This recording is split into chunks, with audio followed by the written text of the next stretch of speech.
عابد 10 سالہ ملیحہ کو باتوں میں لگائے گڑیا دلوانے گاؤں سے باہر آ چکا تھا۔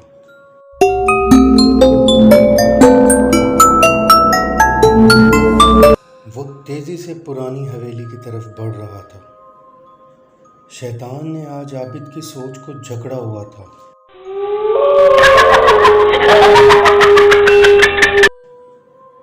ننھی ملیحہ عابد کی خالہ زاد تھی۔ وہ انسان نما شیطان نے جیسے ہی حویلی کا پرانا دروازہ کھولا، اسے اندر سے خوف سا محسوس ہوا، مگر کسی حادثے کی پرواہ کیے بنا ملیحہ کا بازو پکڑ کر حویلی کے اندر داخل ہو گیا۔ اچانک عابد کے کانوں میں کسی سرگوشی کی آواز آئی۔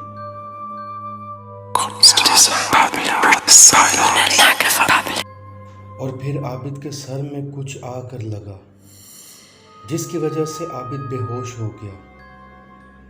جب اس کی آنکھ کھلی وہ درد سے چیخ رہا تھا۔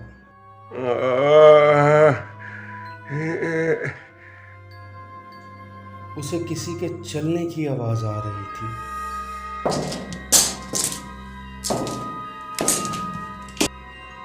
مگر وہاں کوئی نظر نہیں آ رہا تھا۔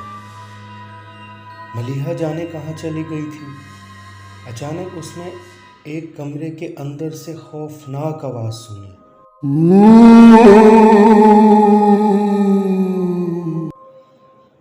عابد نے بھاگنے کی ناکام کوشش کی، مگر حویلی کے دروازے پر عابد نے کسی کو کھڑے ہوئے دیکھا۔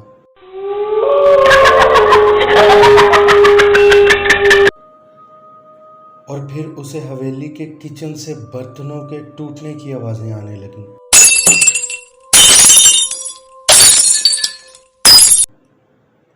عابد ایک مرتبہ پھر خوف کے ساتھ بے ہوش ہو گیا۔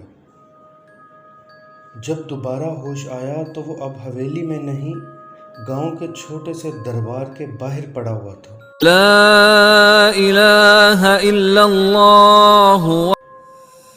گاؤں کے کچھ لوگ عابد کو اس طرح پڑا ہوا دیکھ کر حیران ہو رہے تھے۔ عابد بھی پھٹی پھٹی آنکھوں سے سب کو دیکھ رہا تھا۔ دربار میں موجود درویش نے عابد کو اپنے پاس بلایا اور عابد سے سرگوشی میں کہا، ملیحہ کی عزت کو تو رب نے بچا لیا، اب تیرا کیا ہوگا؟ درویش نے بتایا کہ تیرے ہی روپ میں حویلی کا مسلمان جن ملیحہ کو گڑیا دلوا کر گھر چھوڑ گیا تھا، مگر تجھے وہیں اپنے پاس رکھ لیا تھا۔ عابد کو سمجھ نہیں آ رہی تھی کہ وہ درویش کو کیا جواب دے۔ خوف اور دہشت سے وہ کچھ بھی بول نہیں پا رہا تھا۔ درویش نے کہا، اب تو یہاں سے چلا جا۔ عابد چپ چاپ وہاں سے چلا گیا، مگر سب سے عجیب یہ تھا کہ عابد کی زبان اس واقعے کے بعد کبھی کچھ بول نہ سکی۔ وہ گنگا ہو چکا تھا۔ کچھ عرصہ گاؤں میں رہنے کے بعد ایک دن عابد جانے کہاں چلا گیا، پھر کبھی اس گاؤں میں واپس نہیں آیا۔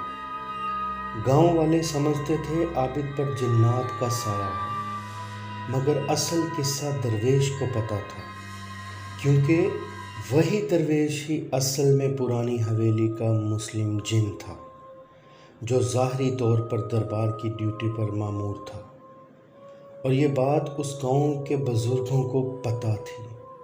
ویورز، اس قصے میں ہمیں بہت بڑا سبق بھی ملتا ہے۔ اگر کسی کی بیٹی کی عزت اچھالیں گے تو قدرت حرکت میں آئے گی۔ لا الہ الا اللہ۔